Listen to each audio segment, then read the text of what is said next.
Un privilegio saludarles, mis queridos hermanos, mis queridas hermanas. Un feliz día para cada uno de ustedes. Qué gozo es tener una nueva oportunidad de estar juntos, agradeciendo a Dios por el nuevo amanecer, por el nuevo día y pidiéndole al Señor que durante estas horas su gracia repose en cada uno de nosotros y nos dé un día de bendición, nos dé un día de victoria.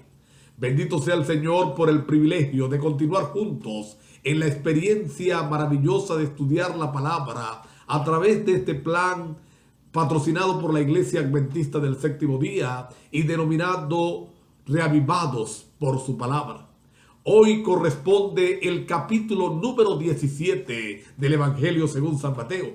Y vamos a conseguir aquí en primer lugar el cumplimiento de una de las promesas que hace el Señor a sus discípulos en el capítulo anterior. Ustedes recuerdan que Él estaba hablando acerca de su venida, acerca del reino verdadero, del reino eterno, y entonces aseguró algo que ha sido muchas veces malinterpretado o causa de confusión en aquellos que indoctos que tuercen la escritura. Él le dice a los discípulos que hay algunos de ellos que no van a ver la muerte hasta que no vean el reino de Dios, sin ver el reino de Dios. Así que en este capítulo 17, Él va a cumplir esa promesa. Él va a ilustrar a los discípulos acerca de la naturaleza de su reino. Y dice la Biblia que tomó a Santiago, Juan y Pedro, sus tres discípulos más cercanos, y los lleva a la cima del monte. Y allí en la cima del monte, Él se va a transfigurar.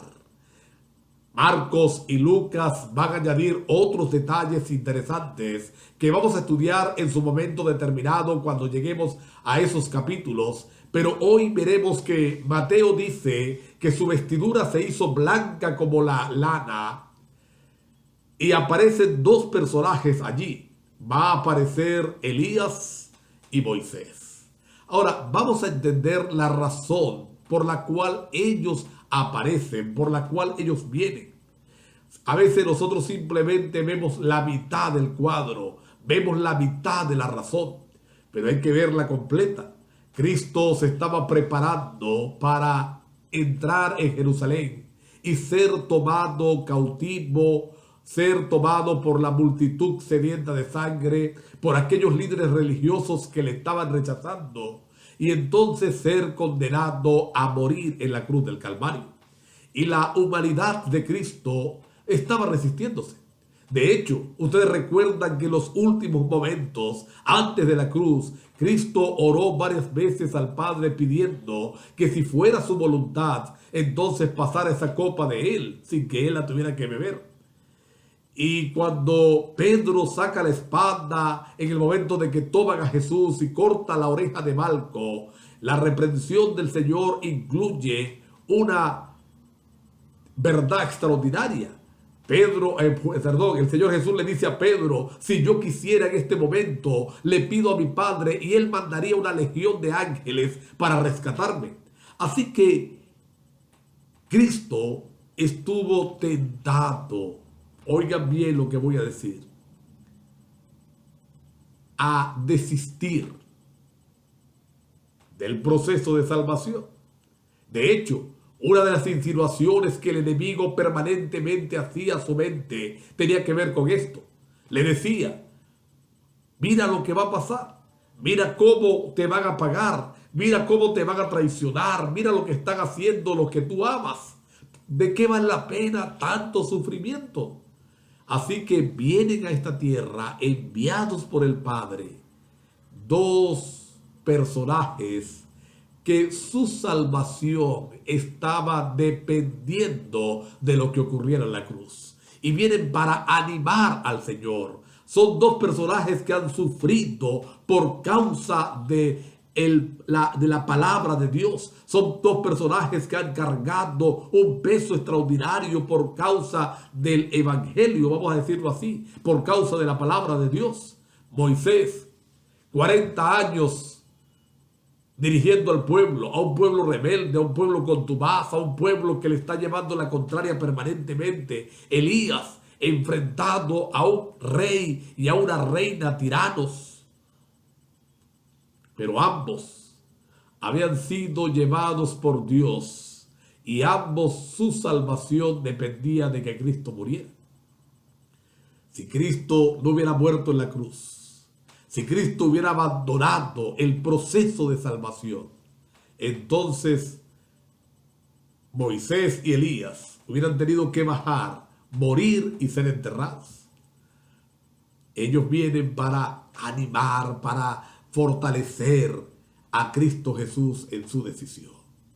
Ahora, miren qué interesante, porque van a representar al reino de Dios, al reino de Cristo. Cristo transfigurado ya no es el ser humano que estaba en la tierra, es el Rey de Reyes y Señor de Señores, el que Pedro, Juan y Santiago logran ver ahora. Y viene Elías y Moisés. Moisés como representante de aquellos que han vivido para el Señor, que han enfrentado la muerte, pero que van a resucitar cuando Cristo venga por segunda vez. Porque Moisés murió y resucitó. Y Elías es el representante de aquellos que pasarán de esta vida a la vida eterna sin ver la muerte, porque Elías fue trasladado, sin ver la muerte. Así que ahí estaba el reino de Dios en miniatura. Y Pedro dice: Señor, ¿por qué no hacemos unas enramadas? Una para ti, otra para Elías, otra para Moisés, y nos quedamos todos aquí arriba. ¡Qué lindo todo esto que estamos viviendo! Sin embargo, la voz de Dios interrumpe. Le dice: este es mi hijo amado, a él escuchad.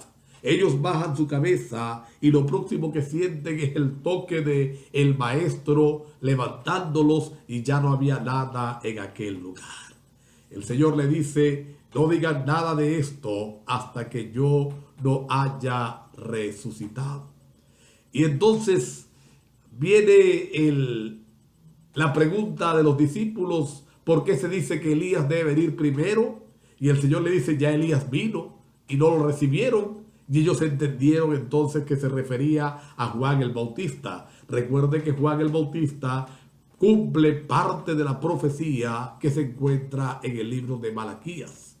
Y la otra parte de esa profecía la cumple la iglesia adventista del séptimo día en el tiempo del fin.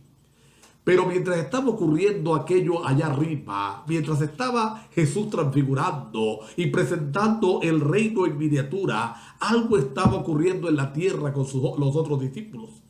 Dice la Biblia que habían traído a un hijo, o un padre había traído a su hijo endemoniado, lo había traído presentando ante los discípulos, y ellos habían fracasado en curarle.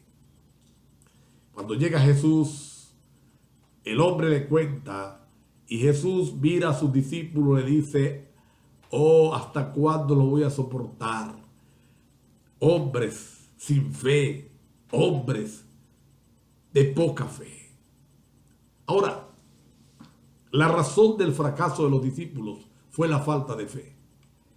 Y esta mañana nosotros necesitamos decirle al Señor: Señor, aumenta nuestra fe. Y recuerda que la fe no aumenta simplemente con pedirla, es el producto de una relación, es el producto de la muerte del yo y de permitir que el Señor viva en nosotros. Los discípulos, previo a eso, estaban discutiendo quién era el mayor, quién de ellos es el más importante, y cada uno de ellos estaba diciendo: soy yo. No era que decía: no, yo creo que eres tú, no, soy yo el más importante, yo soy el que tiene que ser el primero. Y esa situación había hecho que el Espíritu Santo se retirara de ellos y no pudieran actuar entonces para Dios.